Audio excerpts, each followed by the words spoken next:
Alright, so this is the 15 minute chart for today. We use the momentum plot below it to segregate the current move. There is an internal one, there is of course high degree 3, there's a neckline right here. Now that 3 already did the 1, 2 and a 3, probably a 4. Internally we're more bothered with the internals, so it already did an internal 1, 2 here. Now this is an internal 1 into the 3, an internal 2 into the 3, internal 3 into 3, internal 4. Would expect this is our internal 5. This is level 3. Alright, so this is now level 4. We're looking of course for that level 5. So this appears to be correct now. The bounce comes in at the pivot. We usually buy, because this is a cycle 3, we would always buy the pivot level at the 15 minute chart. So if you're in already at the pivot level, excellent. Alright, now this correction can take you to level 1 here at 163.43, but we don't think it's going to take you to level 1.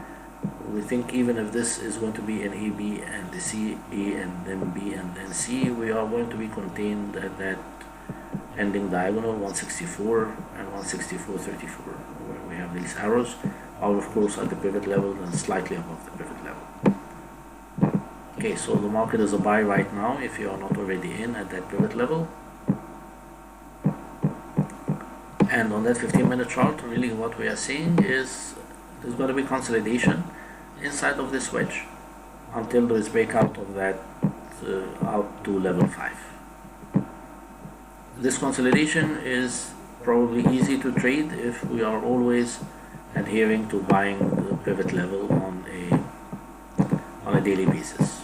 So I would expect we're seeing something like this, maybe, not sure. Buying the pivot level of course takes you to R1. Next day, that is tomorrow, R1 is at 165.45 altogether. This level is wave 5. So probably this is about to finish. Even if there was a C, I don't think there's going to be a C. We'll check all the internal momentum plots, but the market of course using that strategy of buying the internal pivot. Today's pivot is 164.2. If we get to see that again, we can get to see it because this is the 123. We can get to see actually 168.25, 168.3 right now. We can actually hold this all the way to tomorrow or below 165.38. If you're doing this trade, the hedge is just below level 1, or this is it here at 163. We just want that hedge to be below the whole motive wave altogether. So it really is 163. 163 to be exact. Alright.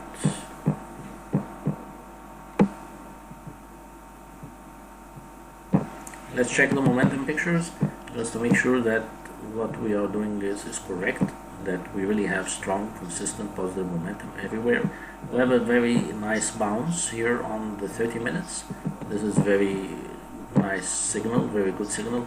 It means that, yes, if we take out the overbought, that we are on to wave 5. Above 30 minutes, everything I know is positive. 1 hour is positive, doing the same zero line bounce. 4 hours is of course positive, everything is good. Alright, so the market is a buy really, don't waste time with it, I would think. Alright, we can get today to see 50% of this rise on that 15 minute chart if you're not already bought the pivot level. Pivot level comes in at 164.2. If you've not already bought that, the really market can get in at 164.35 now. Get that correction. We take it to the 1 minute chart and do the retractions, but you want to be into the market at 164.3, 164.35 on any retraction. Takes you to tomorrow, hopefully R1. You're buying the pivot, you're going to resistance 1, 165.45. Swing traders, if it's a 2-week duration, would close out at 165.4. If it's just a 1 week duration, if they have been holding the trade just for 1 week, then we still have a little patience in the pipeline, I know, and we can hold this to 168, at least 1 week forward. 1 week forward on the current momentum positivity that we're seeing can work miracles.